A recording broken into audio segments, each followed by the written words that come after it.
કઈ ધંધો હે નહીં, નીચે કઈ વાડીમાં હક કે નીચે હીરામાં હક. કરું તો કરું હું, કઈ ખબર નહીં પડતી હું ધંધો કરું આ મંદિરનો. શું કરે જો ને આ કઈ ધંધો નથી, મંદિર એટલી બીજી એકલો બેરોજગાર બેઠો. એક આઈડિયા આપું તને.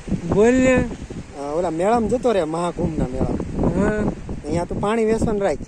હા 10 રૂપિયા 5 રૂપિયાની બોટલ લાવવાની, તારે 10 રૂપિયા વેચવાની. હા ત્યાં 10 કરોડ માણસો આવે હા. ને 5 કરોડ તો પાણી પીશે ને 5 કરોડ નો પીએ કઈ ને 1 કરોડ તો પાણી પીશે ને. એટલે હા તોય હું કરોડપતિ થઈ જઈશ. એ જ આઈડિયા હારો બરોબર ને? આપ્યો. હા સારું હાલ હું તો જાઉં. હા જા. હા ભાઈ બંને આડિયા તારો આપ્યો છે, પણ 10 કરોડ ભલે પણ 5 કરોડ ભલે પણ 1 કરોડ પાણી પીશે ને તોય હું રાતો રાત કરોડપતિ થઈ જઈશ. ગાંધી ટ્રેન ની ટિકિટ કરાવું, લેવું ઘરે તૈયારી.